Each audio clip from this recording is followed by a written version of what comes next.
Today's first story comes from the Reddit user bluebearrry. I see the numbers of how many people somebody has killed. My sons continue rising. I had always had this strange ability. I had always thought about telling somebody or using it to get a great job, or maybe like a detective or a cop or something. But in the end, I had decided the best thing was to keep it to myself and just live my life away from people higher than a 1. A 1 can be bad, but also you don't know their story. It could have been in self-defense. And so that's what I did. And nobody knows. I now have a wife with a 1. She killed her dad when she was 12 because he was beating her mom, as he did often. He was a drunkard, and she panicked, grabbed his bottle and shattered it over his head, cracked his skull, and he died almost instantly. My child, Sam, is 2 years old, obviously a 0, and hopefully it'll always stay this way. Looking back now, I would have been happy if he'd grown up to be a regular serial killer, compared to what he very well might be now. I had gone on a vacation to Paris for work, and unfortunately had to leave them behind for a week. It was only a week and nothing longer, so I figured, what's the worst that can happen for just that little amount of time? Well, I got home, and I looked at Sam. 12. I blinked. 39. 75. 90. It continued rising, all while he was just sitting there. I figured it couldn't be real. There was no way. There was no bloody way. But it was. And he just stared at me with those complete black eyes. "Hello, Papa," he says in his dark, raspy voice. The one you would hear from some dude living in the woods in a horror movie who turns out isn't a serial killer and saves the main character in the end. He smiled at me, and I'll never forget the words he said. 150, 180, 200. All as the numbers hit there. After that, he went limp and just fell backwards. 2 days later, he woke up and his numbers were 0. It was just a hallucination or something, is what I wish I could tell you, but no. It happened every single bloody month. I saw the news. 200 people every month die. His eyes are emerald green, but during those times they're completely black. Look, I could actually use some help here. Please, somebody, help me. My number when I look in the mirror is 0, but as I held my hands around his neck, I watched it turn to 1. And then I felt as I've been shot in the head.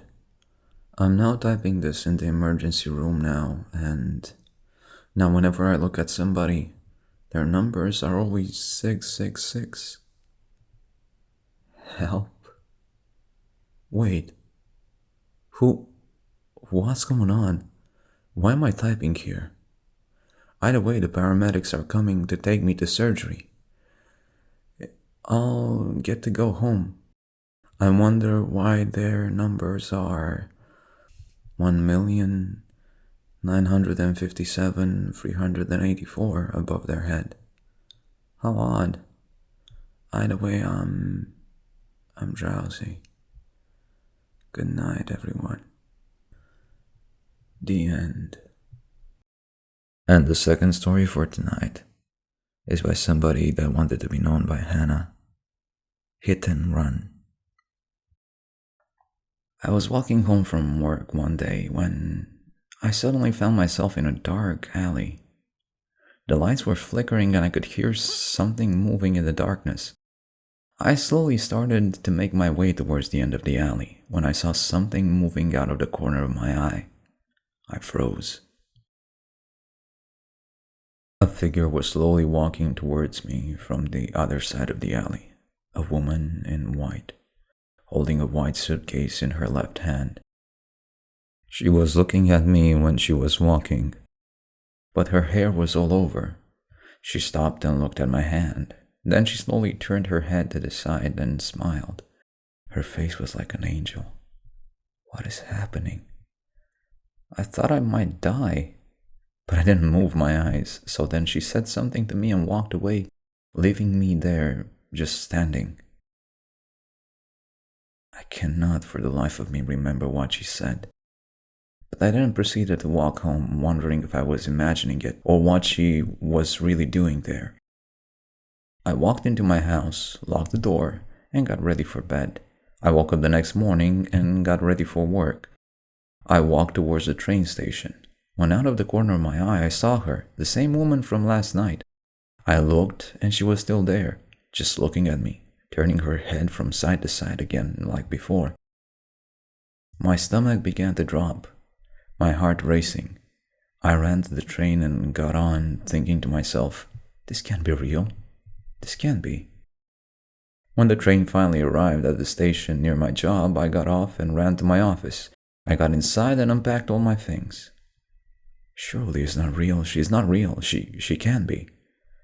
I then began with my work, filing away, typing reports, gathering articles. Normal business stuff. The day went by faster than I expected. I was about to leave work when a colleague of mine approached me and asked, "Hey, I know you're about to head home, but have you seen this?" Then showed me the phone. On it was an article of a woman who was killed in a hit and run. It was then that I remembered. That horrible night all those months ago that I blocked out of my mind.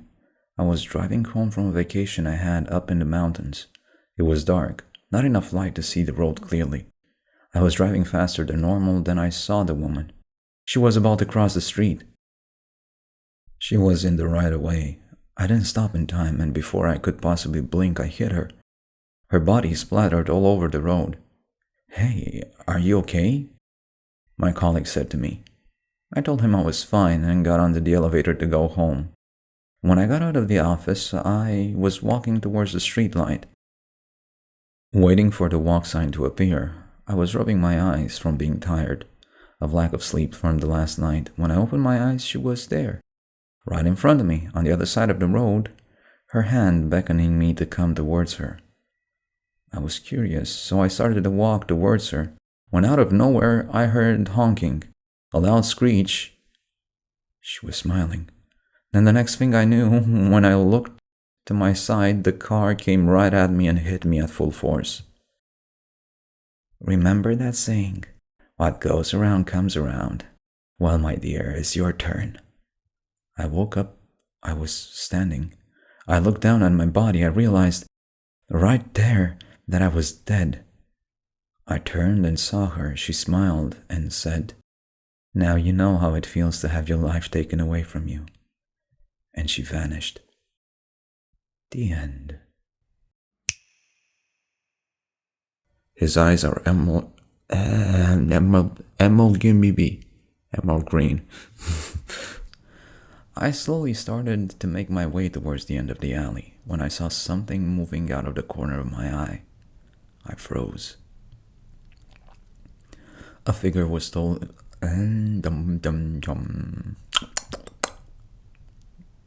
walking towards me. The day went by faster than I expected. I was about to leave work when a colleague of mine approached me and asked, "Hey, I know about the... I know you're about to head home." This has been Gray Stories. I hope you liked them.